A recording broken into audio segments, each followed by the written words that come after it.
Welcome to the SJ Child Show. Thank you for all your continued support. You can find us at sjchilds.org. Enjoy the show. Hi, thank you so much for being here today, listeners and viewers. It's exciting to have you here today. I am going to be talking to Rob Gorski, and hopefully I pronounced that correctly. I'm not Perfect. sure how I could go wrong. But it's so great to meet you. I'm excited to have this conversation with you today to introduce the Autism Dad podcast so that people know there is such great resources out there. And I love to be able to connect families with resources and just hopefully make a difference, in the world today. So great to have you here today, Rob. Well, thank you for having me. I appreciate it. Thank Great you to be so here. much. I'd love to just start at the beginning and get an introduction from you and kind of where your journey began. Well, I have three kids. All three were diagnosed as autistic at some point in time. 14, 16, and almost 23 on the 18th. And like we knew that my oldest was struggling. That was pretty obvious. And he was diagnosed with Asperger's at first in 2005, but ultimately he was diagnosed with childhood disintegrative disorder, which is a really rare form of autism where you develop typically, and then around your third or fourth birthday there's just a massive regression.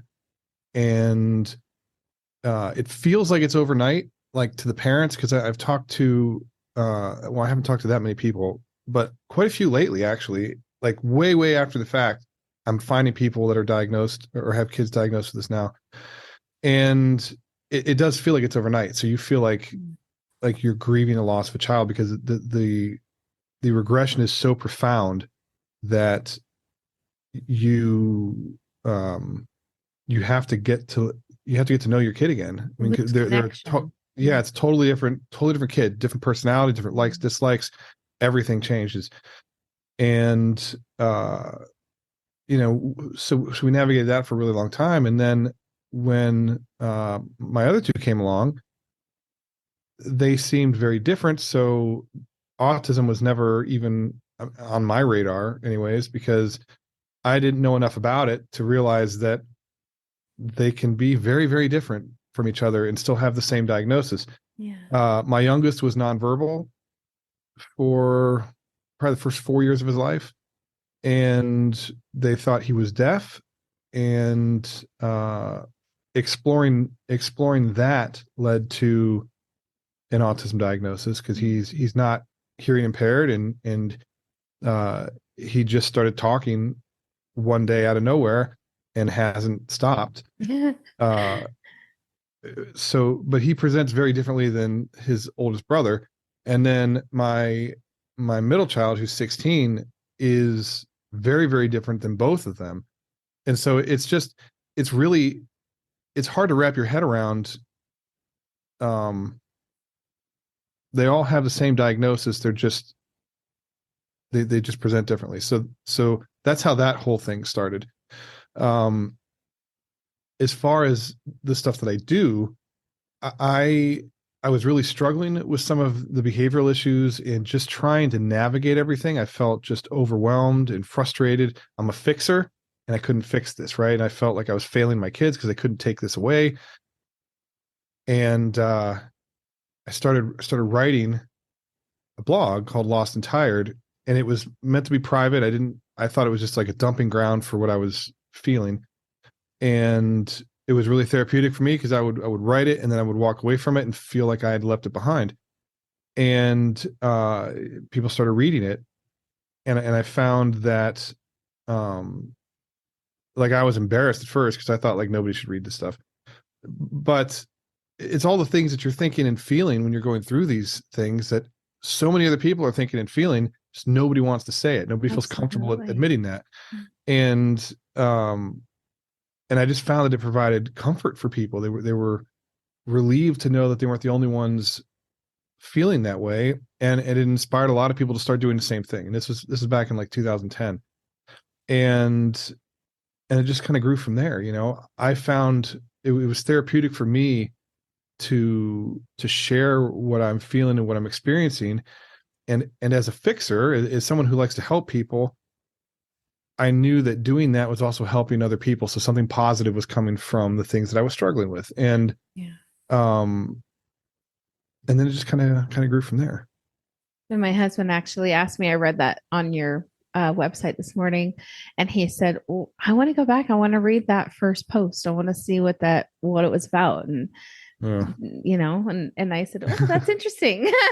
So, as a dad himself, I think that it was he's kind of sparked a little bit of curiosity.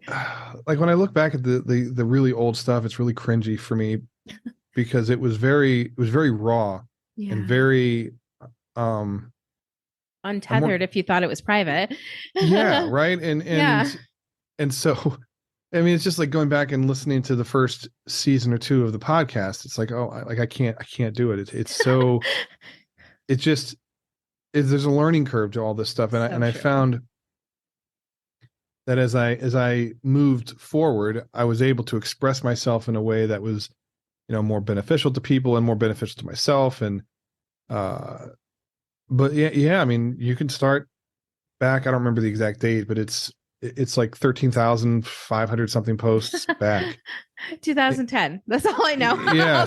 So, I mean, it takes you through, the whole journey. Cause I was writing like a dozen things a day sometimes. Wow. But this is a cool experience. Absolutely. And I'm glad that it's been able to help people. And yourself, like you said, the growth that you've been able to have, as for my experience as well, the perception and the perspective you're able to then look over your kids and give them kind of understanding about the different types of supports that they need, and put more things in place for their strategies for themselves and self-regulations and things. You just realize, as far as I did, when I was like, okay, I'm looking at a son and a husband and a daughter. They're very different. Like you said, everyone is so different from one another, but they also have a lot of commonalities that I can kind of put the best foot forward for each of them in whichever way they need me to be there for them, because it's very different. So do you find that like you can't address all of their needs with one approach? It has to be like highly customized, and then something that is beneficial for one might be irritating or triggering for another. So true. Because that's been one of the toughest parts, is like they're all so different and unique in the way that they experience life. And something that my youngest needs in order to feel comfortable in his own skin, right, will trigger my oldest, or vice versa, or whatever. And so you can't just, it's this constant chasing of a moving target. And then what works today may not ever work again. Right. And so it's just, it's such an exhausting process. Totally worth it. Right. Cause like we love our kids and our families and whatever, but like it is an exhausting process for a human being to have to try and manage all of that for as long as we have to manage it. Even especially when you have, challenges of your own, whether it's mental health related or it's, ADHD or a diagnosis on your own or whatever. But like it's really hard to get people who are not experiencing that to kind of wrap their heads around that challenge. And I think that's where a lot of like the judgment and stuff that we all have dealt with, over the years kind of comes in. People just don't understand. Yeah. Well, and you were mentioning that you do have, some support in other family members. What does that look like? Like, how did that learning process go for them? It was a process. Yes. Like my parents, I mean, I can speak to my parents. My parents are very accepting, very tolerant, very all of that stuff. I'm the oldest of 6 kids, so they're very experienced parents. When the diagnoses started kind of rolling in, I don't think they really understood like the sort of the technical side of it. They would look at it as, oh, he's just a little quirky, or oh, he's just a little bit this, and those are all, it's all true, right? It's all true. Some of the struggles revolved around managing behaviors and how we manage behaviors, and how we would choose to avoid certain situations because you just know how it's going to go. Like you can see the pieces in place, and you know exactly how the dominoes are going to fall because it happens the same way every time, right? Absolutely. And you avoid situations like that because you don't want to deal with it. Yeah. You don't want to see your kids go through it, and you certainly don't want to go through it. And then other people they just don't. It's hard for them to understand. But we hid a lot of that stuff from everyone. Like we would leave before a meltdown would happen, or we would just avoid going because we didn't want anybody else to experience what we had to experience. 100%. And so it really wasn't. It was a lack of understanding on their part because we were not being forthcoming with. We weren't allowing them to experience what we were actually experiencing. So it seemed like we were overreacting and we were just whatever. But, eventually I got to a point where I was like, screw it. Like, you whatever, we'll just let it roll today. And you guys can just have, front row seat to, meltdown marathon after Christmas or something. Right. Yeah. And it was an eye opener for them. And so then it just became, like, what can we do? How can we be more supportive? How can we do this? How can we do that? Like, we want to, and they've always been hands-on and very involved with the grandkids. And it's just sort of understanding the drive behind the motion, right? Like, why they're behaving the way that they are rather than, and then when you understand it, then you can better manage it, right? I mean, absolutely. It's not just picky eaters. It's not just misbehaving. I mean, there's things driving these behaviors that are often outside of their control, and communication mostly. It's mostly communication that they're trying to express, that they don't have access to the process of expressing it, and then they're stuck in these what people see as behaviors, and really it's just a form of expression of some kind of communication that's not being able to come across. And I mean, at the end of the day, by society standards, that version or that means of expressing themselves is inappropriate, right? Like society just doesn't accept that. And I get that, but if that's the only, and so I guess like our job was to help them learn to express themselves in ways that weren't self-destructive, that weren't endangering themselves or other people, and that would allow them to navigate life when I'm no longer here, And I know there's a lot of like some people feel very strongly that you should just let them express themselves the way that they express themselves and just let them be them. But like as a parent, you want what's best for your kids. And if you can help them learn the skills that they need to manage those emotions and those feelings and those, whatever the situation is, they're better for it. Yeah.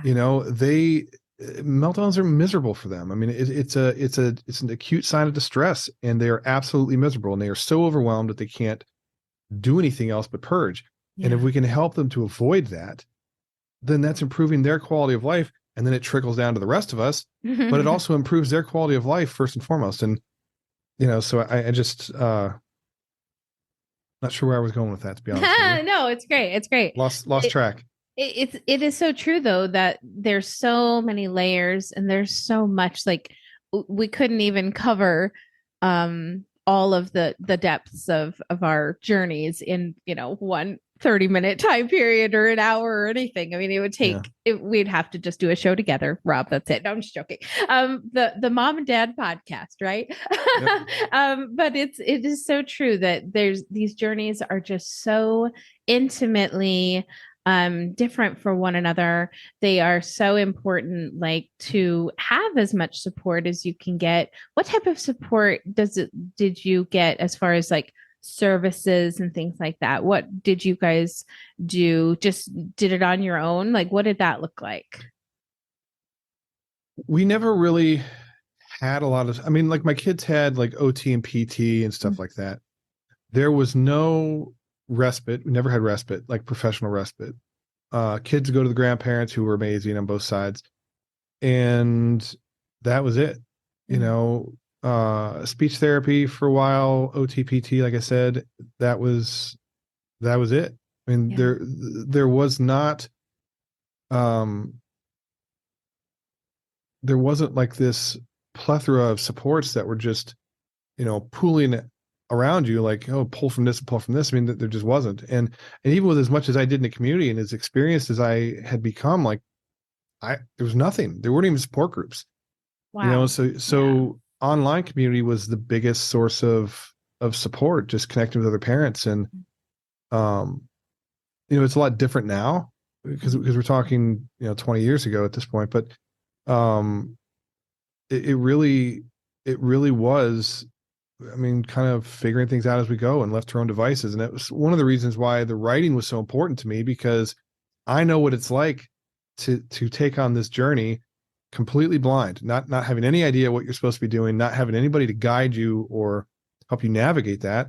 And if nothing else, you can learn from all my stupid mistakes. You know, I mean, because they're all there, you know, and some of the most important things you learn are from other people's mistakes. Yeah. You know, the anecdotal learning is just priceless for the autism community, because there are so many strategies, so many successes, so many failures, so many different ways to go about different communications and, you know, learning styles for the children. And boy, it's just a really big task to be held. So bravo to all of us that, you know, especially ones like you who are the, you know, kind of quote unquote pioneers of the beginning of the internet and really showing up and providing information for those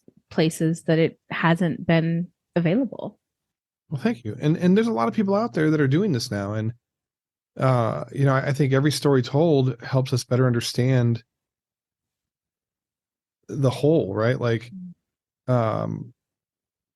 there shouldn't be one voice talking about this, because everybody is so different. Everything is so unique.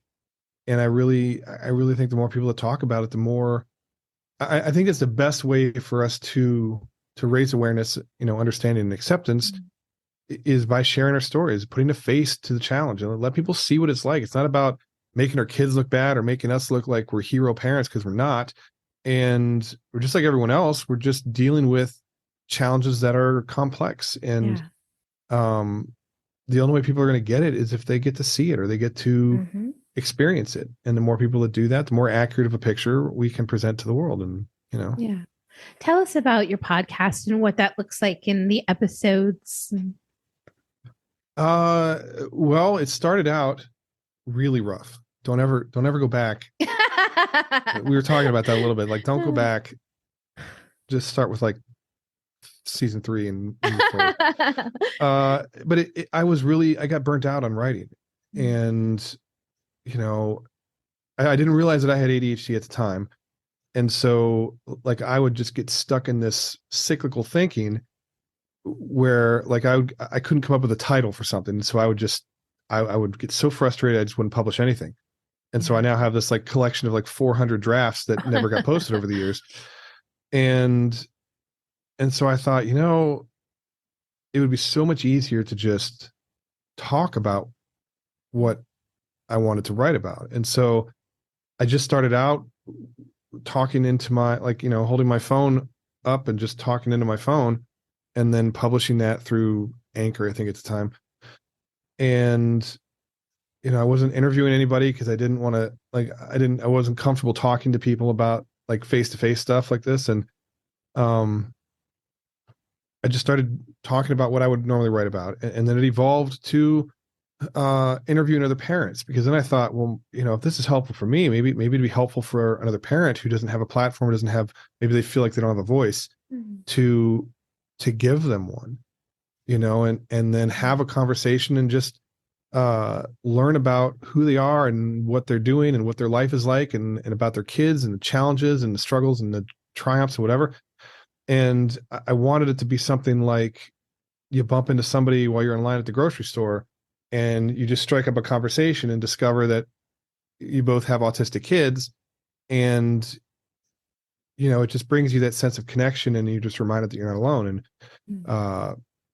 And then it became bringing on professionals to talk about certain things related to the special needs community, and it just sort of grew from there. And it's just a different avenue of connecting with people, and it's I really enjoy it. It's a lot of work, as I'm sure you know. And it's but it's tangible. It's something that people can, they can hear the affect in your voice, and you can kind of feel emotion a little bit better. And when you're connecting with somebody, like we're having this conversation right now, it's just it really, I think there's growth that occurs. You expand your circle, and you get challenged to think outside of the way that you kind of get tunnel vision into thinking. And it's I think it's a positive thing. I agree 100%. Like, I wish I would have known about this medium years ago. And, it was just almost 2 years ago that I began this journey by writing children's books and going on podcasts to promote them. And then, somebody saying finally, hey, you should do your own show. And it was a jump, a leap of faith. And it's been so rewarding and so fantastic with, just like you said, making not only connections in the community, but having so much growth in learning from other people's stories and from those connections ultimately. And just really, I've made like lifelong friends that I can't imagine going through this journey, without having those connections. So it's been incredible. Yeah. And it really is. It's a great way to share a story. And I think it's convenient because people can listen to it on their drive to work, or while they're working out, or while they're cooking dinner, or whatever. And it's just a little injection of sanity into your life when you're hearing someone else's story that parallels your own, because there's just comfort in that. Inherently, there's comfort in that, because so many times we feel, and I mean, you can probably relate to this, I'm sure, but like you feel like you're just so isolated.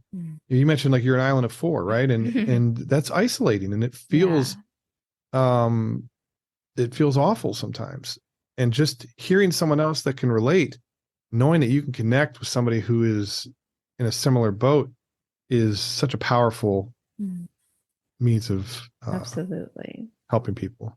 And I really feel that way. And I feel like I'm the one in the family that gets to make these connections. I wish that, my husband and kids could be a part of it with me. And maybe it'll grow into something more as it grows in the future. But even having the opportunity for them to listen to the episodes, I think that it gives them a really great opportunity to hear my thoughts that they might not understand are going on in my process of the day too.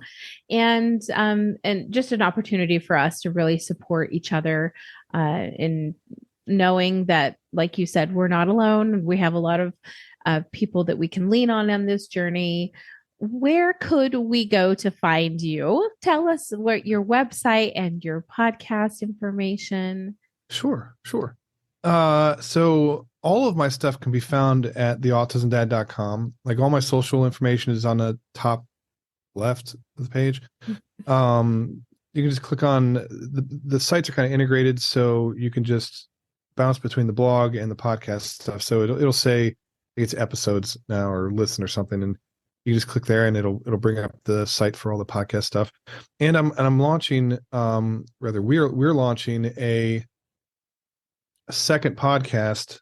I'm hoping in February, called Special Needs Ohio, and I want to kind of have that same impact that you can have, like nationally or globally, but like in my own neighborhood, right? Like I want to connect people within the local communities and be a resource for people that, I see sometimes, right? Like I want people to hear a story and be like, that kid goes to my, we go to the same school, or we go to the same church, or we go to the same grocery store, whatever. And it brings just a sense of connection. And then you can connect resources with,